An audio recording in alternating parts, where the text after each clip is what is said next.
In February 2022, conflict erupted in Ukraine, causing widespread damage and loss of life, and triggering Europe's biggest refugee crisis since the Second World War.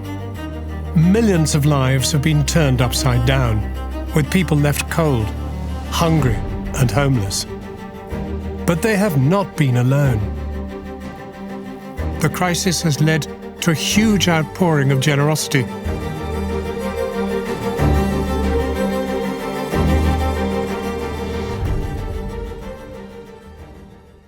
Days after the conflict in Ukraine began, the DEC launched an appeal to help people affected.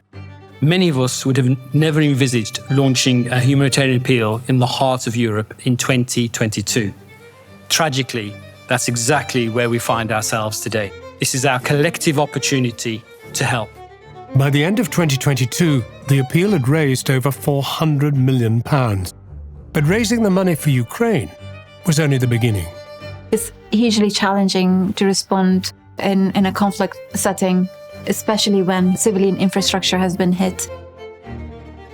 When the Ukraine conflict began, people were fleeing by the millions, crossing borders. It was freezing temperatures in February, March. So in both the refugee hosting countries and in Ukraine, it was making sure people had their basic urgent needs met. One family, helped by a DEC member charity in Romania, had become refugees for the second time in a year, having moved to Ukraine from Afghanistan in 2021.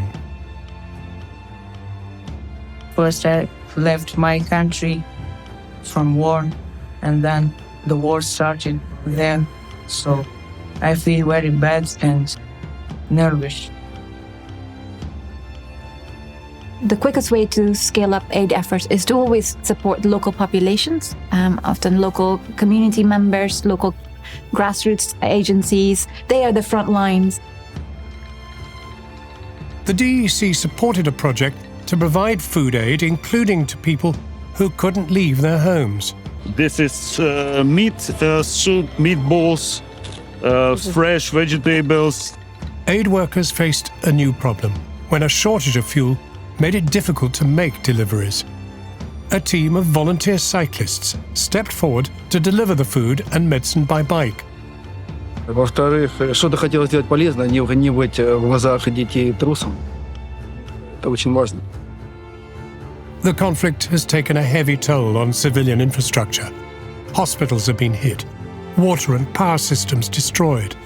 For people to survive, they need access to clean water. So the DEC and the member charities on the ground, one of the first priorities is ensure that clean water supplies are maintained. The conflict in Ukraine has affected all parts of society and often hit the most vulnerable the hardest. In Lviv, in western Ukraine, where many people have fled from fighting, dedicated teachers funded by grants are working with children with special needs who have struggled more than most with the impacts of the conflict.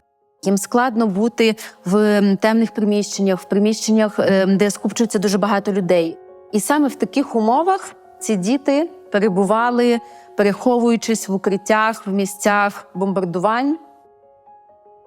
Adults are rebuilding mentally too, growing in resilience as they learn to process their grief with the help of trained counselors, some of whom had also escaped Ukraine.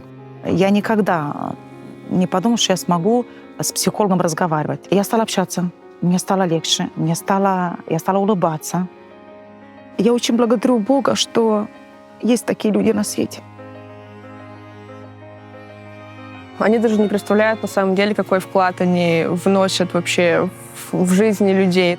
Хочется сказать спасибо, поблагодарить их, конечно, за это, потому что они меняют жизни людей в лучшую сторону. Everyone has just come together and raised a lot of money and been able to stand in solidarity with the people of Ukraine. And for that, we are incredibly grateful. Love is inventive until infinity.